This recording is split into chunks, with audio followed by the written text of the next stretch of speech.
நீங்க எடுக்கக்கூடிய டிசிஷன்ஸ் எல்லாமே உங்களோட இது நினைக்கிறீங்களா? இல்லை, யாரோ கண்ட்ரோல் பண்றாங்க. இந்த வீடியோ முடிஞ்சதுக்கு அப்புறம் உங்களுக்கு தெரியும் உங்க லைஃப்ல நடக்கிற பல விஷயங்கள் கோஇன்சிடென்ட்ஸ் இல்லைன்னு. உங்களை யாரு மேனிபுலேட் பண்றாங்க? வாங்க பார்க்கலாம். Dark psychology. டார்க் சைக்காலஜினா என்ன? சிம்பிளாக சொன்னால் மற்றவங்களை சப்டிலாக கண்ட்ரோல் பண்ணுறது. அதாவது மிக நுட்பமாக அவங்களை கண்ட்ரோல் பண்ணுவாங்க, ஆனால் ஃபோர்ஸ்ஃபுல்லாக பண்ண மாட்டாங்க. பட் மேனிபுலேட் பண்ணுவாங்க. அது உங்களுக்கு தெரியாமல் நடக்கும். இதை நாம் டெக்னிக்ஸாக பார்க்கலாம். Technique number 1, social proof.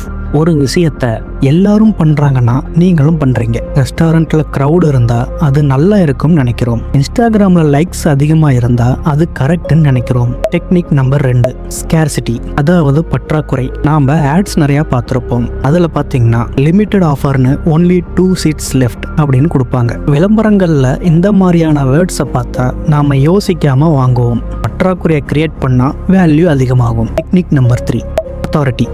Doctor சொன்னா நம்ம இம்மிடியேட்டா நம்புவோம். கோட் சூட் போட்ட ஒருத்தர் சொன்னா கான்ஃபிடென்ட் வரும். இதை நம்ம யூனிஃபார்ம் பிளஸ் ஸ்டேட்டஸ் இன்ஃப்ளூயன்ஸ் அப்படின்னு நம்ம சொல்லலாம். Technique number 4, emotions. Fear, love, anger. இந்த எமோஷன்ஸ் யூஸ் பண்ணினா உங்க மைண்ட் கண்ட்ரோல் பண்ணலாம். அதனால தான் விளம்பரங்கள் எமோஷனலா இருக்கும். Technique number 5, repetition. ஒரே மாதிரியான விஷயத்தை திரும்ப திரும்ப கேட்டா அது நிஜம்னு நினைக்க ஆரம்பிக்கிறோம். அதனால தான் விளம்பரங்கள் திரும்ப திரும்ப போடுவாங்க. இது எல்லாம் எங்க நடக்குதுன்னு தெரியுமா? Social media, ads, politics, daily conversations. நீங்க யோசிக்காம அக்செப்ட் பண்ணா ஈஸியா மேனிபுலேட் ஆகிடுவீங்க. அப்போ இதுல இருந்து எப்படி எஸ்கேப் ஆகுறது? கேள்வி கேளுங்க. இம்மீடியட் டிசிஷன் எடுக்காதீங்க. முக்கியமானது எமோஷனலா ரியாக்ட் பண்ணாதீங்க. திங்க் பண்ணுங்க. அப்போதான் கண்ட்ரோல் உங்க கையில வரும். நம்மளை சுத்தி இந்த உலகத்துல 2 டைப் பீப்புள் மட்டும்தான் இருக்கிறாங்க. ஒன்னு மேனிபுலேட் பண்றவங்க, 2வது மேனிபுலேட் ஆகுறவங்க. அதுல நீங்க யாரு? யோசிங்க. அடுத்த பதிவுல சந்திக்கலாம்.